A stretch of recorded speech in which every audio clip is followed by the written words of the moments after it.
श्री कृष्ण वाणी, जीवन का महादर्शन, आत्मा का जागरण। हे पार्थ, हे मनुष्य, तुम इस संसार के शोर में इतने खो गए हो कि तुम्हें स्वयं की ही पुकार सुनाई नहीं देती। तुम पूछते हो कि शांति कहाँ है? तुम पूछते हो कि सुख का मार्ग क्या है? आज रुक जाओ, अपने चंचल मन को शांत करो और सुनो। मैं तुम्हारे भीतर की वह चेतना हूँ जो तुम्हें अंधकार से प्रकाश की ओर ले जाने आई है। यह संवाद केवल मेरे और तुम्हारे बीच नहीं, बल्कि सत्य और भ्रम के बीच है। आज मैं तुम्हारे जीवन के हर संशय का अंत करूंगा। एक आत्मा का रहस्य। तुम कौन हो? तुम स्वयं को एक शरीर मानते हो, जिसका जन्म हुआ है और जिसकी मृत्यु निश्चित है। यही तुम्हारे दुखों का मूल कारण है। सत्य तो यह है कि तुम यह शरीर हो ही नहीं। तुम वह अविनाशी आत्मा हो जिसे न अग्नि जला सकती है, न जल भिगो सकता है, न शस्त्र काट सकते हैं और न वायु सुखा सकती है। सोचो, जब तुम स्वप्न देखते हो तो तुम एक नई दुनिया में होते हो, पर जागते ही वह लुप्त हो जाती है। यह संसार भी एक दीर्घ स्वप्न के समान है। मृत्यु केवल एक द्वार है जहां तुम अपने पुराने वस्त्र रूपी शरीर को त्याग कर नया स्वरूप धारण करते हो। इसलिए खोने का भय कैसा? जब तुम कुछ लेकर नहीं आए थे तो कुछ खोने का प्रश्न ही कहाँ उठता है। जो आज तुम्हारा है, कल किसी और का था और परसों किसी और का होगा। परिवर्तन ही इस सृष्टि का शाश्वत नियम है। दो कर्म का गूढ़ विज्ञान, कर्तव्य और फल। मनुष्य अक्सर कर्म से भागना चाहता है या फिर कर्म के फल में इतना डूब जाता है कि चिंता उसे खा जाती है। हे वत्स, कर्म से भागना मुक्ति नहीं है। कर्म करना तुम्हारा धर्म है, क्योंकि बिना कर्म के तो यह शरीर भी जीवित नहीं रह सकता। परंतु कर्म की कुशलता क्या है? कर्म की कुशलता है अनासक्ति। तुम अपना कार्य पूरी शक्ति और निष्ठा से करो, जैसे वह मेरा ही कार्य हो, लेकिन परिणाम को मुझ पर छोड़ दो। जब तुम फल की चिंता करते हो तो तुम भविष्य में जीने लगते हो और वर्तमान का सामर्थ्य खो देते हो। यदि तुम परीक्षा के परिणाम से डरोगे तो तुम एकाग्रता से पढ़ कैसे पाओगे? निष्काम कर्म का अर्थ है बिना किसी स्वार्थ के केवल अपना कर्तव्य समझकर कार्य करना।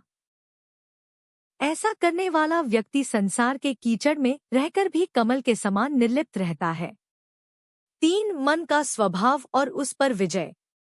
तुम कहते हो, केशव, मन बहुत चंचल है, इसे वश में करना वायु को मुट्ठी में कैद करने जैसा कठिन है। मैं कहता हूँ, हाँ, यह कठिन है, पर असंभव नहीं। मन को वश में करने के 2 ही मार्ग हैं, अभ्यास और वैराग्य।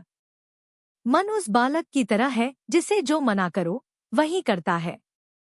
इसे प्रेम से समझाओ। इसे बार बार ईश्वर की ओर, सत्य की ओर मोड़ो।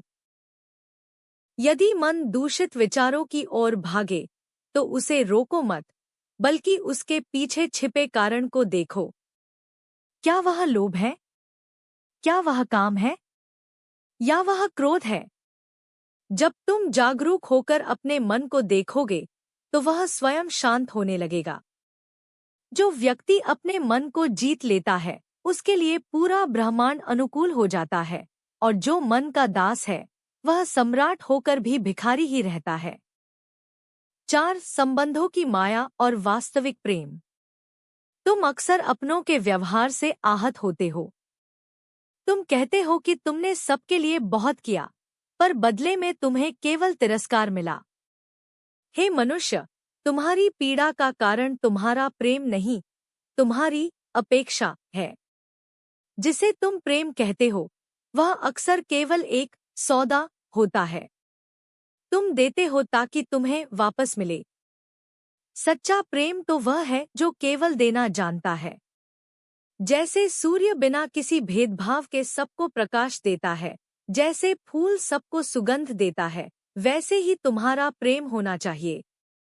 संबंधों में मोह मत पालो। मोह तुम्हें कमजोर बनाता है, तुम्हें दूसरों का गुलाम बनाता है। प्रेम तुम्हें स्वतंत्र करता है। हर व्यक्ति अपने कर्मों के अनुसार व्यवहार करता है। तुम किसी को बदल नहीं सकते, तुम केवल स्वयं को बदल सकते हो। सबको मेरे अंश के रूप में देखो, फिर तुम्हें न किसी से घृणा होगी, न किसी से अनुचित अपेक्षा। 5 क्रोध, अहंकार और विनाश का मार्ग। क्रोध वह अग्नि है जिसमें मनुष्य दूसरों को जलाने से पहले स्वयं जलता है। जब तुम क्रोध करते हो तो तुम्हारी विवेक शक्ति नष्ट हो जाती है। बुद्धि के नष्ट होते ही तुम वह कर बैठते हो जिसका पश्चाताप तुम्हें जन्मों तक करना पड़ता है। अहंकार वह पर्दा है जो तुम्हारे और मेरे बीच खड़ा है। जब तक तुम्हारे भीतर मैं भाव है कि मैं यह कर रहा हूँ, मैं सबसे श्रेष्ठ हूँ, तब तक तुम्हें शांति नहीं मिल सकती। जिस दिन तुम यह जान लोगे कि तुम केवल एक निमित्त हो, एक माध्यम हो, उस दिन तुम्हारा अहंकार विलीन हो जाएगा। याद रखो, लहर सागर से अलग नहीं है। जिस दिन लहर को आभास होता है कि वह सागर ही है, उसका सारा भय मिट जाता है। 6 शरणागति, परम शांति का द्वार। हे प्रिय, तुम थक गए हो संसार के संघर्षों से। तुम थक गए हो अपनी चिंताओं का बोझ उठाते उठाते। क्यों इस बोझ को अपने अकेले कंधों पर ढो रहे हो? क्या तुम्हें मुझ पर विश्वास नहीं? मेरी शरण में आ जाओ। शरणागति का अर्थ आलस्य नहीं है, बल्कि यह अटूट विश्वास है कि मैं अपना सर्वश्रेष्ठ कर्म करूंगा और जो होगा उसे ईश्वर का प्रसाद समझकर स्वीकार करूंगा। सर्वधर्मान परित्यज्य मामेकम शरणं व्रज। अपने सारे संशय, सारे डर और सारा अहंकार मुझे सौंप दो। मैं तुम्हें हर संकट से उबार लूंगा।